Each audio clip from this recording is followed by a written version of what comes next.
여러분 안녕하십니까? 짜오샹하 우승은입니다. 지금 중국입니다.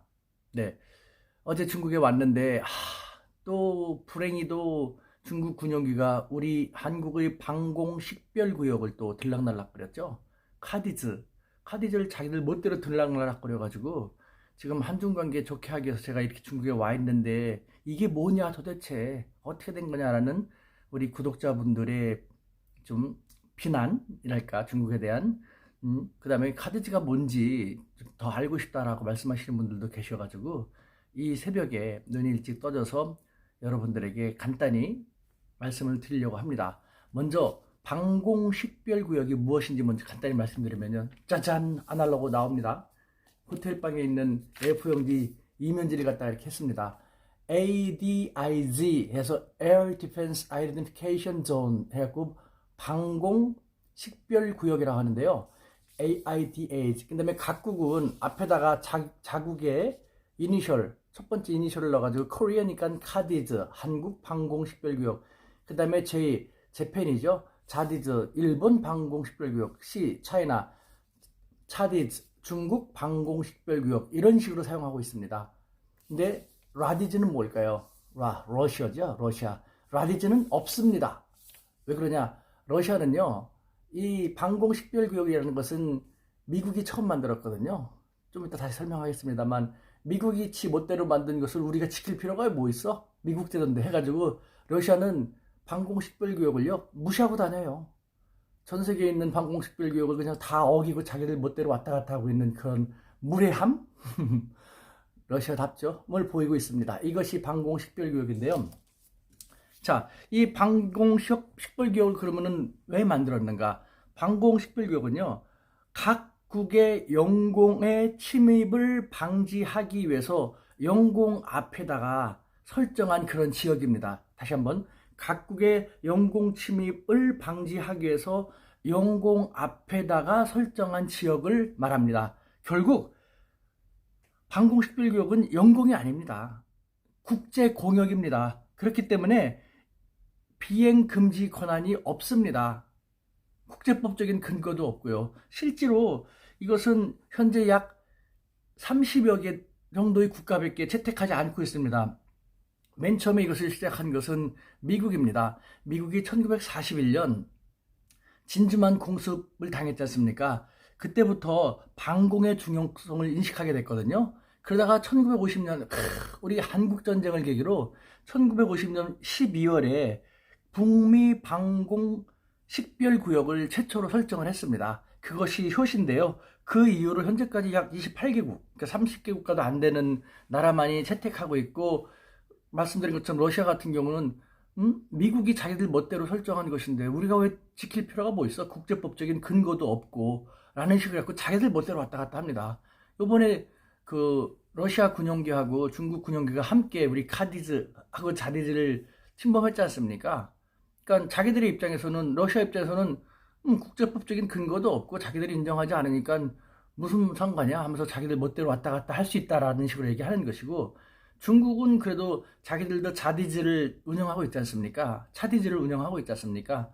그러니까 자기들도 그런 것을 지켜야 됨에도 불구하고 이번에는 또 특별한 이유가 있어가지고, 항상 무슨 특별한 이유가 있을 때는요, 밴댕이 소갈딱지 같으니까 중국은 대륙 후에요, 속이 얼마나 좁은데 자기들 몰라준다고 얼마나 씩씩거리고 덩치는 남선만 해가지고 정말 하는 걸 보면요, 그 정말 콩알딱지, 속은 콩알딱지 같아요. 그래서 내가 어제도 카디지 침범에 대해서 얘기하면서 저녁을 먹으면서 등딱지를 두 대 딱딱 때렸다니까요. 그러니까 너희들이 지금 한국과 관계를 개선하고 싶어 하면서도 한국 민심이 다시 한번 악화될 수도 있지 않냐고. 어? 그러면서 등딱을 딱딱 두 번 때렸다니까요. 아주 후련하게.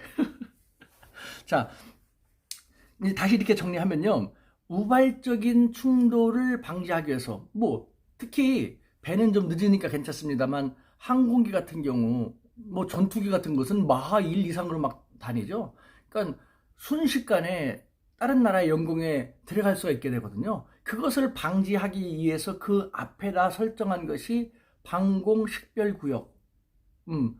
의미는 이제 이해가 되시죠? 하지만 국제법적인 근거도 없고 영공이 아니기 때문에 각국은 이 방공식별구역에 대해서 비행금지 권한은 갖고 있지 못하다라는 것이 방공식별구역의 내용인 것입니다. 자, 그렇다면은 중국의 군용기는 왜 자꾸 우리 카디즈를 침범하는 걸까요? 중국 외교부 대변인은 한국하고는 이웃 국가이기 때문에 침범이란 표현은 적합하지 않다라고 막 했는데요. 사실은 아까도 말씀드렸지만 국제법적인 근거도 없고 비행 금지 권한이 없기 때문에 자기들의 입장에서는 침범이란 단어는 있을 수 없다라는 것도 통용될 수는 있습니다. 하지만 우발적인 충돌을 방지하기 위해서 서로 상호 간에 그 방공식별구역을 존중해 주는 것이 예의인데 어떤 경우에는 바로 이런 것을 어기는 것이죠. 주로 어떤 경우냐? 중국의 경우는요. 우리 카디즈를 침범하는 가장, 저는 한국이니까 침범이라는 단어를 쓰고 싶습니다. 네, 그 카디즈를 침범하는 가장 중요한 이유는 미국과 일본 때문입니다. 그러면 미국과 일본 때문에 왜 미국과 일본 때문이냐? 중국이 군용기를 보내서 일본에 대해서 혹은 미국에 대해서 우리 무시하지 마, 우리 살아있어 하면서 존재감을 보여주기 위해서라면요. 지리적으로 한번 생각해 보십시오. 중국 대륙이 있고 일본 열도가 있고 우리는 가운데 있지 않습니까? 그러니까 중국에서 일본 쪽으로 보내려면요. 카디즈를 통과해야 돼요.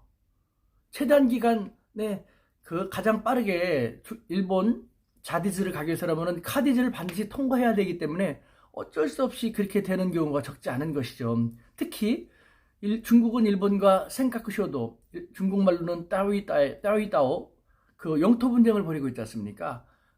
일본하고의 관계가 악화되면은 거기에다가 정기적으로 군용기를 보내가지고 순찰하는 것이죠. 우리는 살아있어, 무시하지 말라 라는 식으로 보내는 것이죠. 그러면 자디즈에 가기 위해서라면 가운데 카디즈가 있으니까 카디즈를 통과해갖고 자디즈 갈 수밖에 없는 그런 상황인 것이죠. 물론 우리를 목표로 카디즈를 침범한 경우도 있죠. 특히 지난 박근혜 정부 때 사드를 배치했을 때 씩씩씩거리면서 우리한테 너네 우리 무시하지 마. 어떻게 그럴 수가 있어. 배치 안 한다면서 어떻게 그렇게 아무 말도 안 하고 갑자기 배치할 수 있어. 라는 식으로 씩씩거릴 때 바로 우리에게 경고한다라는 측면에서 카디즈를 침범하기도 했는데 이런 예외적인 경우를 빼놓고는 중국이 우리를 목적으로 카디즈를 침범하는 경우는 거의 없습니다.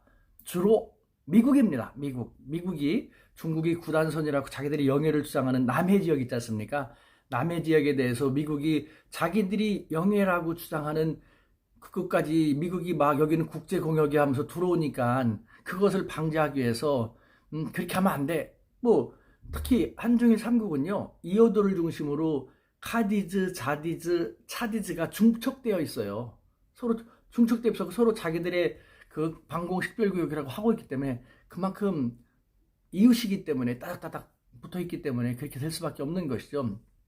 이것이 이제 큰 불씨가 될 수도 있는 것인데 그래도 서로가 민감한 사항은 건드리지 않고 가려고 이렇게 해왔던 것인데 중국의 입장에서는요. 미국이 자기들이 영해라고 주장하는 지역까지 막 와가지고 휘젓고 다니니까 중국 입장에서는요.